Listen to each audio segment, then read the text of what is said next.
Hey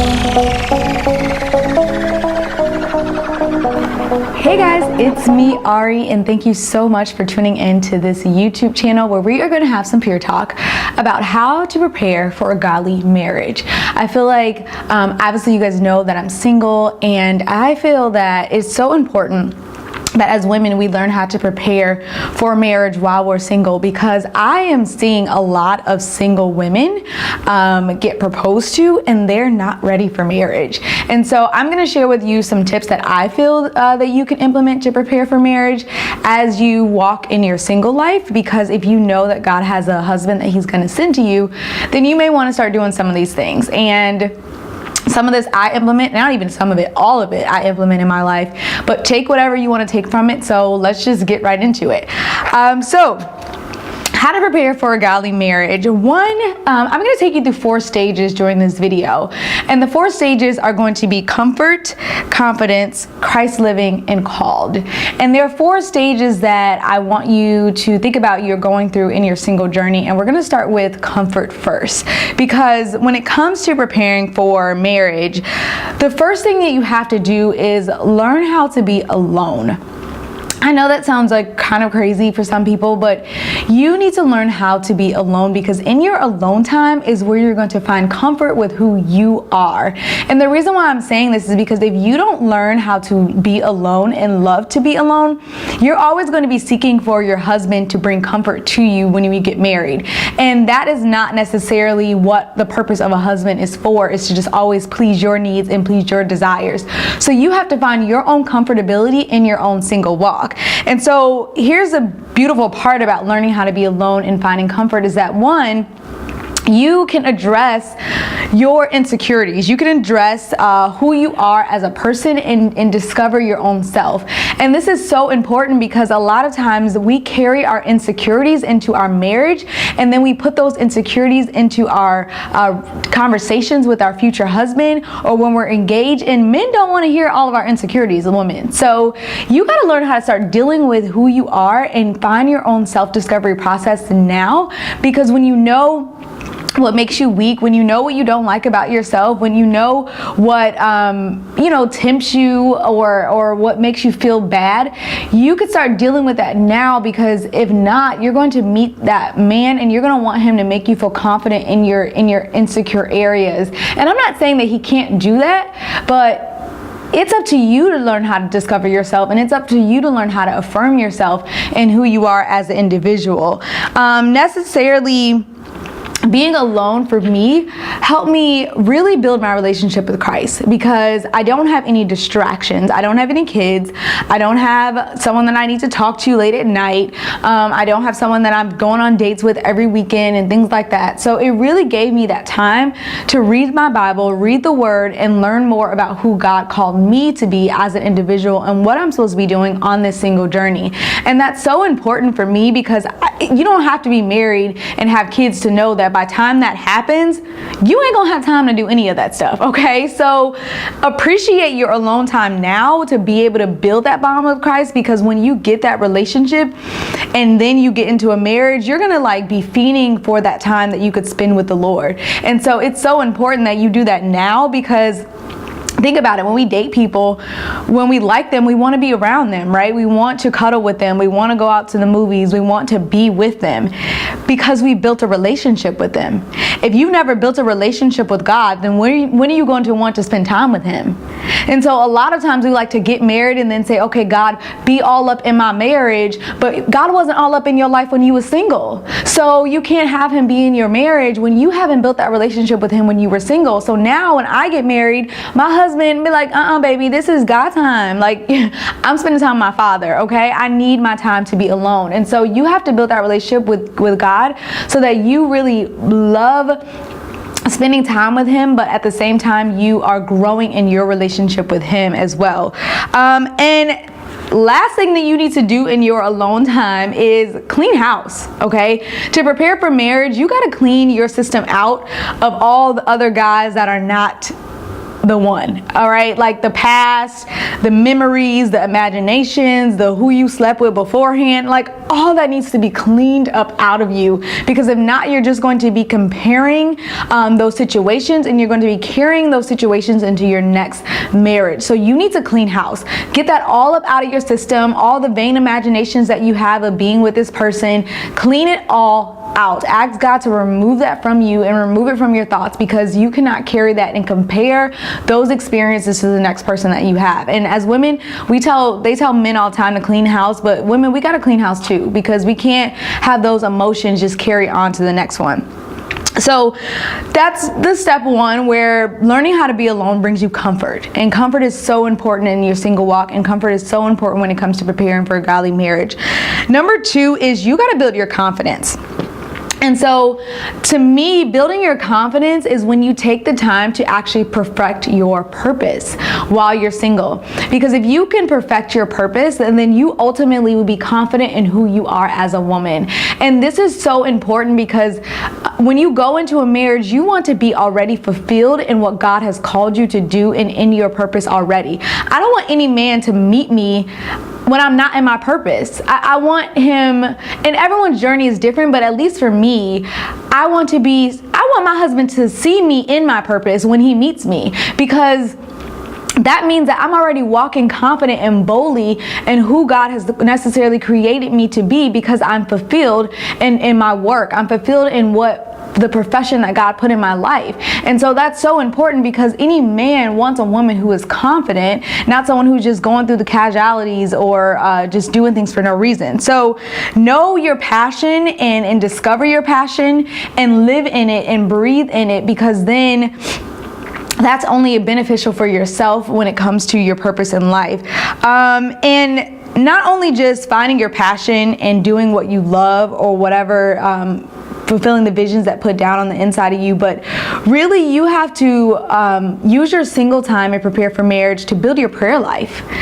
Be confident in your prayers, because I feel like sometimes women say that I'm Christian or I'm a godly woman, but they haven't built a strong prayer life, and they're not confident in their prayer life. And I'm telling you right now that I'm totally all for purpose-driven, powerful relationships. But if you think that the enemy is going to allow that to be able to just come easily throughout the earth, then honey, you need to get a reality check, okay? Because there is going to be an enemy that is going to try to attack your family. It's going to be an enemy that's going to try to attack your marriage. It's going to be an enemy that's going to attack your future children. And if you don't know how to get confident and pray over those things now, then it's going to wipe you up even the more once you get into that marriage. And so you can start building your prayer life now and getting confident and speaking those things and praying over your future husband, praying over your life, praying for protection, praying for the blood of Jesus. You can start doing that now and get so confident in your prayer life, because you're not going to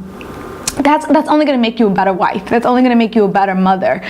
So that's so important, which is perfect your purpose. Perfect your purpose in prayer. Perfect your purpose in your passions. Perfect your purpose in pursuing everything that God told you to do, writing those books, whatever it is, start getting that now, and you will build your confidence in who you are as a woman.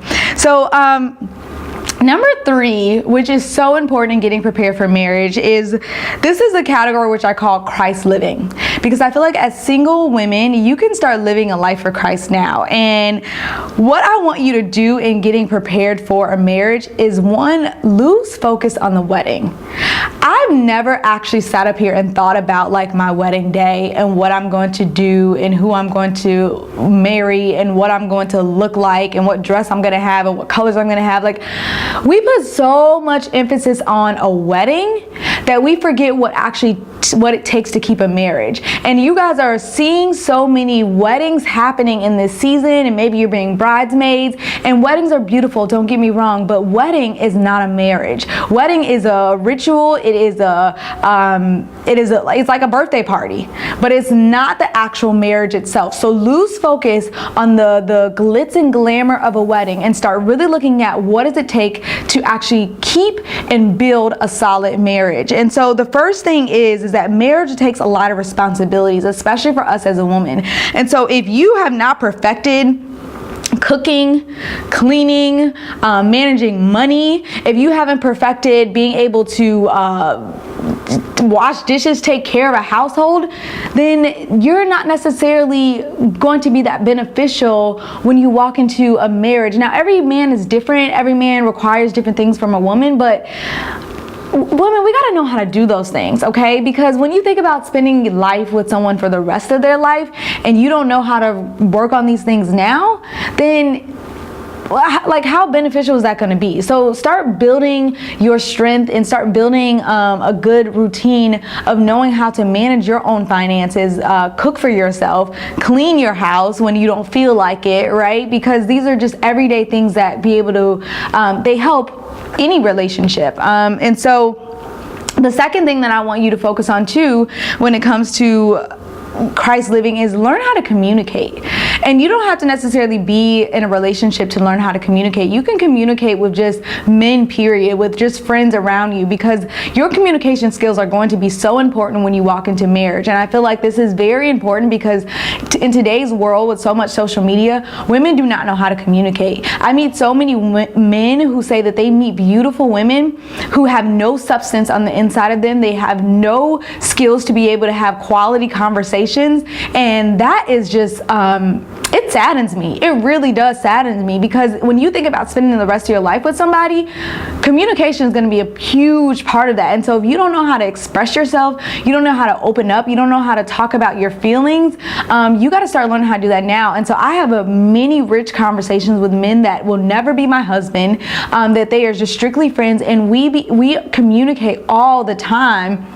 And I feel like that helps me better within my communication skills. So if you already struggle in opening yourself up and having conversations, start practicing that now, because when you date and things like that, you're gonna have to learn how to have good conversations and be able to speak, because it's just important.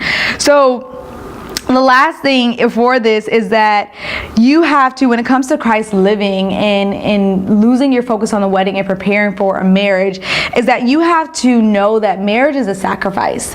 And when I say Christ living, it's like when we live a life for Christ, we learn how to die to ourselves, because life is not about us. And so it's the same thing when it comes to necessarily a marriage, is that marriage is not about you. It's not about always how you feel and how you want things to be. And I don't have to be married to know that. So you have to be able to present yourself as a sacrifice, just like we do for God, to say, God, use me in whatever way that you necessarily want to use me, that I could bring glory to you while I'm on this earth. Same thing when it comes to preparing for a marriage. This is going to be a sacrifice. So if you yield your will to God now, how easy is it going to be for you to yield your will to your husband? And when we talk about submission isn't just like doing what your husband tells you to do. It's coming underneath his vision. It's coming underneath his covering to be able to catapult both of you all and him into the next phase of life and what God has called him to do. And so if you are so stuck in what you want to do, you're so stuck in your will, you're so stuck in your ways,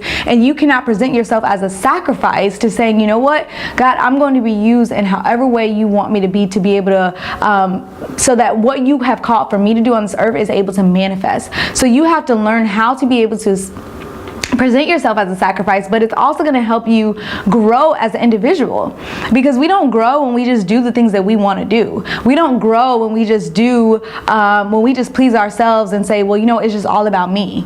No, like, you grow in your state of uncomfortability. You grow when you sacrifice. You grow when you will yourself to be used in ways that you don't even know yet. And so when you say, I'm going to just open myself up and I'm just going to be open to opportunities, I'm going to be open to God leading me wherever he wants to lead me, then you're growing your faith, and you're also growing your perspective on life, because it's not just about you. So definitely try to implement some of those things, and know that in your single walk, that this is also preparing you to live a life for Christ, because living a life for Christ is a sacrifice, but it's a sacrifice that's so rewarding, and it comes with so many different benefits.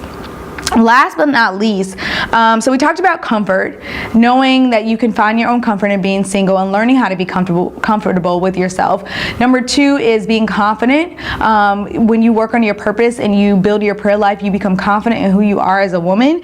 Number 3 is Christ living. Prepare yourself to already start living a wholesome life for Christ, whether that's preparing yourself mentally, emotionally, spiritually, physically, taking care of your finances, all those different things. But number 4 is when you prepare yourself for marriage, you got to get in the mentality of knowing that you are called. And by called, that means that the man that God is going to put in your life, you are that one individual woman that is set apart to be able to, he is your assignment. And when I say that he is your assignment, you are called for that man in your life. Okay, so the thing is that we don't enter into marriage already thinking like, oh, well, if this don't work out, we can get a divorce. No, like if you get married to the man that God has sent for you, know that you are called and you are chosen for him to be in your life as an assignment, okay? And this is important because you have been equipped to be able to build yourself up as a woman, to bring the soul of this man back unto Christ. Because although he is going to be your husband, he is not yours. He is not your man. He does not belong to you. He is your assignment that God is giving you, but you do not own him. Okay, so he is still God's son, which means that you are still standing in the gap for his soul, to be able to pray for him and to be able to birth the things that are in him, so that you can be able to bring him back into his place of God. And so when you understand that, then you know that you are the woman that is called for this particular man. So even when struggles come your way, you say that I have the substance, I have the